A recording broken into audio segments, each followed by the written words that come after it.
সম্মানিত দর্শক শ্রোতা, আমার সামনে উপস্থিত আছেন অ্যাডভোকেট জসিমউদ্দিন, সিনিয়র অ্যাডভোকেট।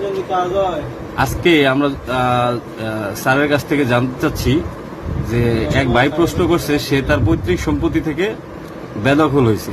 এখন এই পরিস্থিতিতে সে কি করতে পারে বা তার করণীয় কি, এই বিষয়ে যদি আপনি সম্মানিত সিনিয়র আপনি যদি কিছু বলতেন।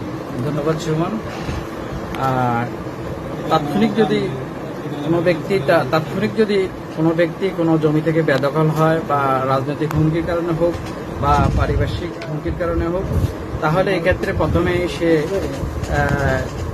বাংলাদেশ ফৌজদারি কার্যবিধির 145 ধারা অনুযায়ী নির্বাহী ম্যাজিস্ট্রেট কোর্টে একটি পিটিশন মামলা দায়েরের মাধ্যমে সে প্রতিকার পেতে পারে। শান্তি শৃঙ্খলা বিজ্ঞ নির্বাহী ম্যাজিস্ট্রেট আলোচনা এবং পর্যালোচনা করে যদি আর দখলের ব্যাপারে সত্যতা পেশ করতে পারে এবং কাগজপত্র পর্যালোচনা করে তিনি বিজ্ঞ থানাকে, ওসিকে বা পাশাপাশি এসিলেন্ট মহোদয়কে এই ব্যাপারে তদন্ত করে একটা প্রতিবেদন দেওয়ার জন্য আদেশ দিবে এবং শান্তি শৃঙ্খলা বজায় রাখার জন্য সংশ্লিষ্ট থানাকে নির্দেশনা দিবে।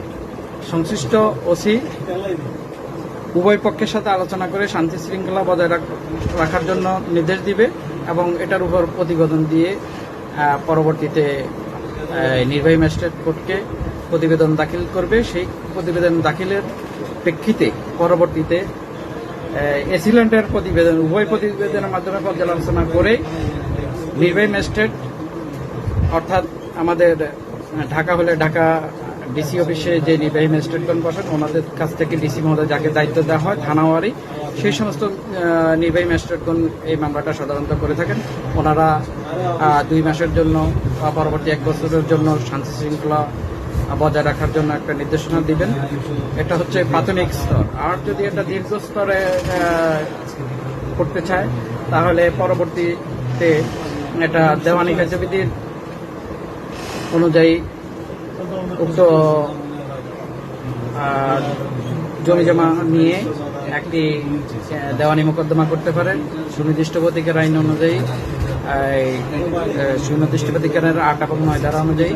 পরবর্তীতে এই মামলাকে আরেকটু এগিয়ে নেওয়ার জন্য শান্তি শৃঙ্খলা এবং বৃহৎ আকারের জন্য একটা ইনজেকশন পিটিশন দায়ের করতে পারে দেওয়ানি কার্যবিধির 39 আদেশের 1 এবং 2 বিধি অনুযায়ী।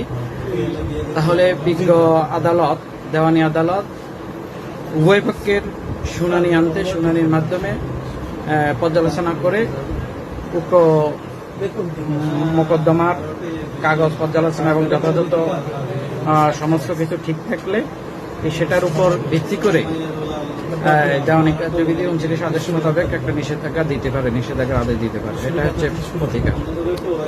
ধন্যবাদ। প্রথম অবস্থায় যদি কারোর সম্পত্তি থেকে যদি বেদখল হয় তাহলে হতাশ না হয়ে সে সরাসরি নির্বাহী ম্যাজিস্ট্রেট আদালত যেটা আছে লয়ারের মাধ্যমে, একজন আইনজীবীর আর মাধ্যমে। যদি স্যার এটা জেলা পর্যায়ে হয় তাহলে ধরেন মফস্বল এলাকায় কি করবে? মফস্বল এলাকারও নির্বাহী ম্যাজিস্ট্রেট, ডিসির আন্ডারে যে নির্বাহী ম্যাজিস্ট্রেট থানার যে ইউনু সাহেব আছেন উনিও নির্বাহী ম্যাজিস্ট্রেট। উনিকে যদি ডিসি ক্ষমতা দেয়, উনি সাধারণত প্রত্যেক ডিসি অফিসের আন্ডারে বা আন্ডারে নির্বাহী ম্যাজিস্ট্রেট গুলা থাকে আদালত পাড়ায়, কিন্তু ওই নির্বাহী ম্যাজিস্ট্রেট গুলোতেই মামলাটা করতে হবে, পিটিশন মামলাটা করতে হবে। ধন্যবাদ স্যার, অত্যন্ত সুন্দর একটা সাক্ষাৎকার দেওয়ার জন্য। আশা করি আমার দর্শকরা উপকৃত হবে। ভালো থাকবেন স্যার। ধন্যবাদ সুমন, আপনাকে ধন্যবাদ, আপনার চ্যানেলকে ধন্যবাদ। আসসালামু আলাইকুম।